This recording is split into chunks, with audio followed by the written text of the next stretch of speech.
2 kanallı kvartiranı 2 milyon 500 bin so'mdan ijaraya, arendaga. Bana desem ishonasizlarmi? Menimcha hozir kamida 2 kanallı kvartiranın zo'r remontlari bilan hamma ustoyasi bilan 3 milyon 3,5 milyon so'mdan berib turibdilar. Men sizlarga 2 milyon 500 bin so'mdan ideal holatda turgan kvartira, ikkinchi etajda joylashgan, zo'r mesada joylashgan kvartirani qo'yib berjekman.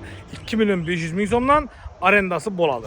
Menzilni eslatib o'taman. Menzilga qaranglar. Menzil 39 kollejning arkasında bo'ladi. Görganlaringiz uchun 8-inson talabalar turar joyini yanında bo'ladi shunda. Shu domda. Eldilarında besetkalari hamma narsasi bor. Shu domda bo'ladi yana. Görganlaringiz uchun. 2 milyon 500 bin so'mdan arendaga nodat turibdi. Xalasangiz student bo'lasizlarmi? Xullas kalam yana bo'lar bo'lmas insonlar emas, yaxshi, adablı, akkuratli, terbiyeli insanlara beriladi. İlacı bo'lsa aile, bo'lmasa voyanniy, dim bo'lmasa studentlere beramiz, lekin studentlere görüp qarab beramiz. 10-15 et qo'yimiz, ilacı baricha ideal holatda qilib beramiz. İçanni bir xatar obzor etib beraman joyini. Ko'ringlar, birdan like-lana bosing, abone bo'lib qo'yishni unutmanglar. Görganlaringiz uchun podyezdlar ham ideal holatda, girganlaringiz uchun katta uzun bir koridor kutib oladi. Uy joy ideal turibdi.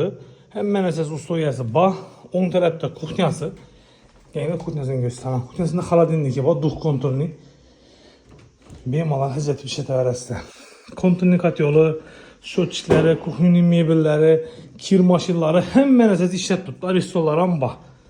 Sanuzelga keladigan bo'lsak, sanuzellar ham katta zo'r sanuzellar ham bor. Uzun koridor, g'oyatda g'allari girganda rakovinasi.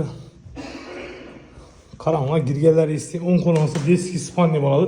Spaniyada kichkina karavotlar ham bor. Yurganlaringiz uchun. Bu yerdan chiqasiz. To'g'rida bir zal. Zalimizda yana ko'rganlaringiz uchun hamma narsasi bor. Konditsioneri, televizori, hamma narsasi. Xullas kalam, bu joyimizga keladigan bo'lsak, 2 milyon 500 bin so'm arenda beramiz dedilar. Pesta nomer bo'ladi, bemalol telefon qilaverasiz. Zo'r lokatsiyada joylashgan 2 milyon 500 bin so'mdan. Menimcha hozir yo'q bunday kvartira. Kelinglar, bemalol hazzatib yashaysizlar. Spalniy rayon bir, tixa, shovqin, shum yo'q. Qo'ng'ishlar ham hammasi akkuratli, insonlar, har xil yomon narsalar yo'q bu yerda. Pesta nomerlar bo'ladi, bemalol telefon qilaverasizlar. Xorazmga yozib uylarni obuna bo'lib qo'yishni unutmanglar. Birdan like-lana bosinglar. Sog' bo'linglar, salomat bo'linglar. Pesta nomerlar bemalol telefon qilaverasizlar.